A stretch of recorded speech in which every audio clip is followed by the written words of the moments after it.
ይህንን ቪዲዮ ደጋግማችሁ ብታዩት የማይሰለች ከሙድ የሚያወጣ ነው። ታዲያ እኔ ለእናንተ ሼር እንዳደረኩት እናንተም ለወዳጆቻችሁ ሼር ማድረጋችሁ እንዳትረሱ። ላይካችሁ አይለየን። ሀሳብ አስተያየታችሁ ኮመንት ሴክሽን ላይ። ወደ ቪዲዮ። ሹፌር ታክሲው የሚሄደው ወደ መርካቶ ነው አይደል? በል ንዳው። ሹፌር እንካ ሂሳብ ተቀበለኝ። ኦ የኔ ቆንጆ እኔ ያለውማ አንቺ በጭራሽ ሂሳብ አከፊም። እሺ በጣም አመሰግናለሁ።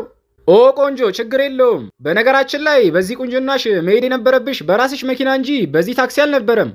ኦ መቼስ የኔ ቆንጆ የራስሽ መኪና አለሽ አይደል? መቼስ ለእንዳንቺ አይነቷ ውብና ቆንጆ ውድ መኪና ራሱ ሲያንስሽ ነው። በይ ለማንኛውም ውበትሽ ልዩ ነው። እንደውም የዚህ ከተማ ቆንጆ መባል ያለብሽ አንቺ ብቻ ነሽ። ኦ ቴንኪዩ። ታዲያ ወዴት ነሽ? እኔማ እዚሁ ቅርብ አካባቢ ወርዳለሁ። ቆንጆ ታዲያ ስትወርጂ በውበትሽ ብዙዎችን እንዳታፈዢ ተጠንቀቂ። ሄሎ እየደረስኩ ስለሆነ ከ5 ደቂቃ በኋላ እዛው ኤምባሲው ጋር ወርዳለሁ። በቃ እዛው እንገናኝ። በቃ ሹፌር ኤምባሲው ጋር ስትደርስ ወራጅ አለ። በቃ ቆንጆ እኔም ከአንቺ ጋር ነው የምወርደው። ቆይ መርካቶ አይደል እንዴ የምትወርደው? ሄይ ሹፌር ቆይ አንተ የትስ ቦርድ ምን አገባህ? ጭራሽ እኔ የምወርድበትንም መወሰን ፈለግ? በል የትም ልውረድ አይመለከትም። አርፈ ስራን ስራ። በል እንደውም ከቺኳ ጋር ሂሳቡን ቁረጥና አሁኑኑ መልሴን ስጠኝ። እሺ ተረጋጋ። በልንካ መልስህን ውሰድ። እንዴ መልሴ እኮ ከዚህ የበለጠ ነበር። በል ለማንኛውም መልሱን ያዘውና ኤምባሲው ጋር እኔንና ቆንጆዋን አውርደን። እሺ ይኸው ደርሰናል። መውረድ ትችላላችሁ። ቆንጆ ታዲያ ሌላ ጊዜ በሰፊው እንድንገናኝ ስልክ ቁጥርሽን ብትሰጪኝ ምን ይመስልሻል? እሺ 0927 11 ባሌ መጣ። የኔ ፍቅር ወይኔ እኔ ቆይቼ በታክሲ እንድትመለሽ ያደረኩሽ አይደል? በጣም ይቅርታ ለዚህ ስህተቴ ማታ ቀጣለሁ። በይ ግቢ እንሂድ።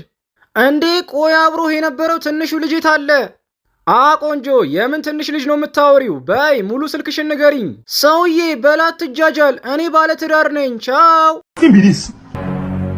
ሄይ እንዴት ያናዳል በፈጣሪ። ወይኔ ቺኳን ብዬ ወርጄ ስልኳን እንኳን በትክክል ሳትነግረኝ ባሏ መጥቶ ይሰዳት። ቲሽ ድሮም እኮ የኔ ድል ጠማማ ነው ደግሞ በፈጣሪ። ቆይ አሁን የት ነው ያለሁት? ያለኝም ብር እኮ ሲያቀብጠኝ ለቺኳ ለታክሲ ከፍዬ መልስ ሳልቀበል ባዶ ኪሴን ነው የወረኩት። በቃ አሁን ያ ሁሉ መንገድ በእግሬ ልመለስ ነው።